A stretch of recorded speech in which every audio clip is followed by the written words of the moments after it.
And unless I'm going to breed people and see if they have babies, outside of that, there's not really a consensus on biological sex. Biology is a spectrum. Hi guys, welcome back to the channel. So I wanted to react to a video that was leaked recently of the Washington Education Association, a panel of members sitting down and discussing two initiatives that are very prominent in Washington state at the moment when it comes to schools.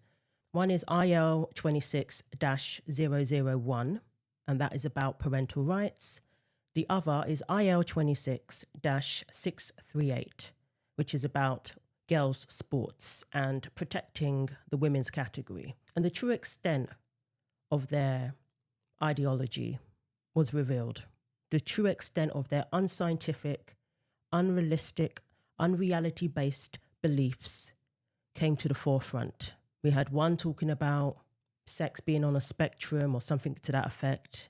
We had one talking about how school nurses don't need to be bothered with informing parents when their children begin identifying as trans or begin showing signs of them questioning their gender. We can disagree about the topic of people who are trans and whether or not they deserve rights. We can disagree on that. But we can all agree that this is a crazy amount of workload that's being added to our nurses if they're having to call for anything that they're doing. School nurses don't need to be bothered with that. And we had them discussing girls' sports as if at the school level it doesn't matter. What does it matter if boys compete in girls' sports at the school level, K to 12? Dismissing the severity of this issue. As we message, especially in these supportive areas, to remind folks that this is about K-12 sports, like school sports, not Olympic athletes that have been training and specializing since they were 2. This is about public school sports. So making sure that messaging is also very clear, that it's not the professional level sports that you're hearing about on the news that we're talking about. We're talking about middle school volleyball. So apparently there's a mole on the board who recorded this conversation and leaked it, thankfully. So let's take a look. Hi, I'm Jennifer Wallace. I wanted to talk a little bit because when I first learned about this, my first thought was that it was just really naive. My background, I have a doctorate in medical and molecular genetics, and I used to study human genetics. I think there is the misunderstanding in the public that there's a scientific consensus on the definition of biological sex. And unless I'm going to breed people and see if they have babies, outside of that, there's not really a consensus on biological sex. Biology is a spectrum, and I think that really gets lost as we try to bin people in these nice bins. And wow. So this alleged woman, went through all of her qualifications in science and went ahead and said that biology is on a spectrum. They've gone from saying, number one, that sex and gender are different, bringing the focus on gender and saying that gender is on a spectrum. They've gone from saying that to now saying that biology itself is on a spectrum. And the only way to test whether somebody's male or female is to see whether they've had babies. But at the same time, they say men can have babies. So how would that be a definitive test? This is unbelievable. And these are the people making decisions that affect our children. The majority of people are going to fit in these binary, male or female, but there's a pretty large percentage of the population, 1% to 2%, that are actually intersex.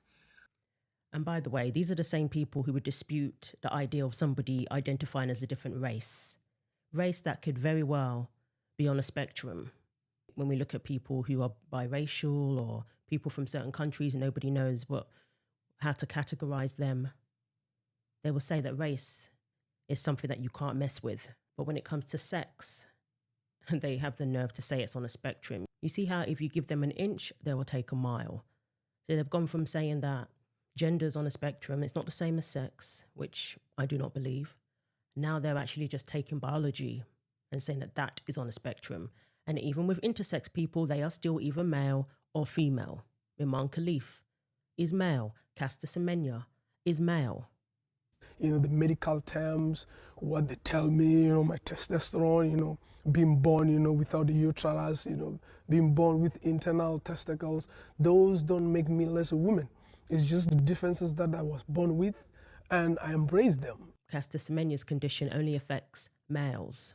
Somebody born with abnormalities is still either male or female, but they love to use intersex people to justify men competing against women in sports. Intersex doesn't mean that you are both sexes. It means that you could be female, born with abnormalities, or you can be male, and yet born with abnormalities. You're still either one or the other. So that's about the same percentage of folks that are redheaded. So intersex people, and a lot of people who are intersex don't know that they're intersex.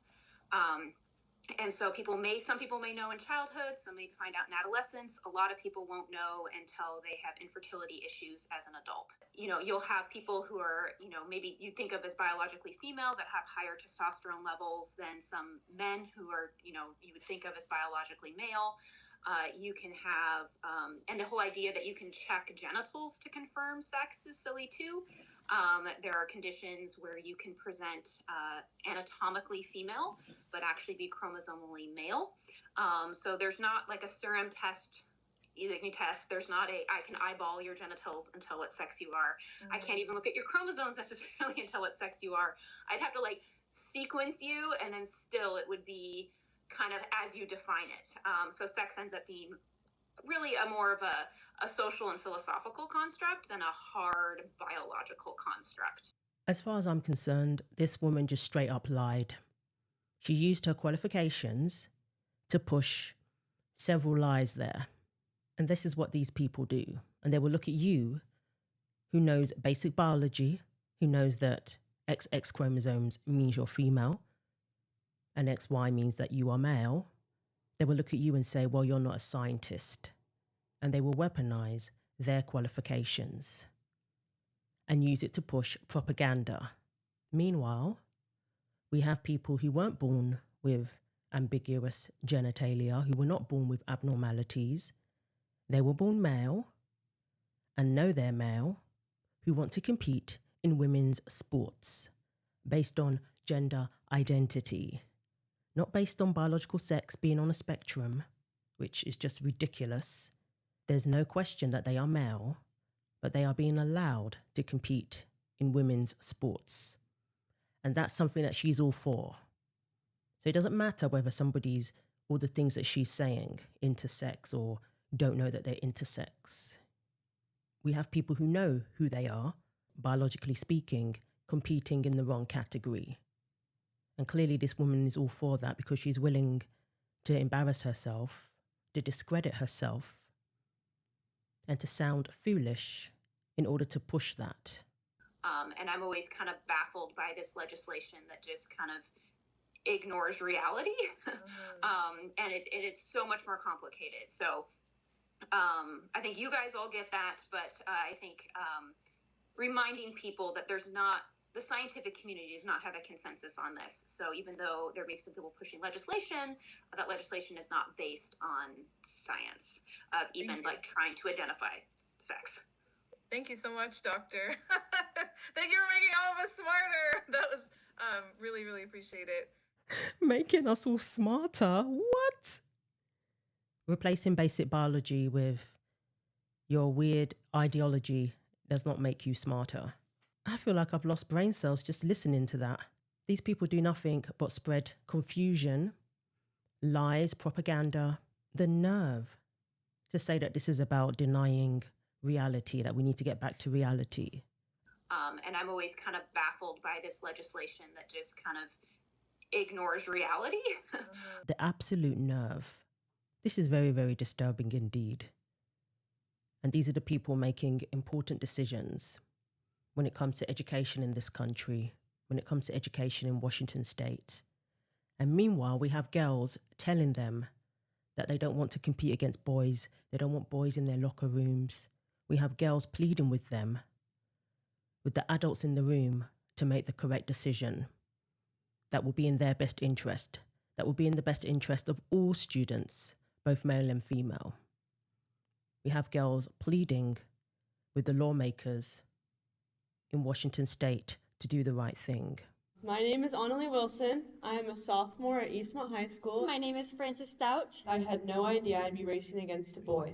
I didn't realize it until after the race, when he stood on the podium in first place. Last February, when I was 15 years old, there was an 18-year-old man in my locker room. I have also been told that by speaking up, I would be responsible if that transgender athlete decided to take their life. Do you know what it's like to carry that weight at 16 years old? I was called horrible names that I won't repeat. I was told I was going to hell, had people threatening to show up at my house, and had lost many so-called friends. As female athletes, we feel like our hands are tied and our voices are ignored. We feel like we do not matter at all. Our fairness and safety are being dismissed by adults who are supposed to protect us. Imagine being a 15-year-old girl going to school each day, knowing these people who are supposed to be there for me were not only not there for me, but were publicly coming out against me. We matter too. We have voices and we have stories, and we deserve protection in our locker rooms, in our sports, and in the opportunities that we have worked so hard for. The truth is, biological men have an advantage over women.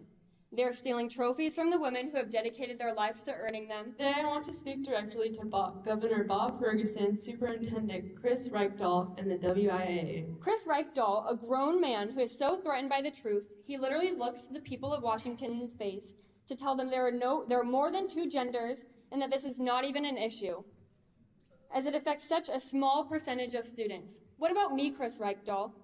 It has affected me. I again invite Governor Bob Ferguson and Superintendent Chris Reichdahl to sit down with me and hear my story.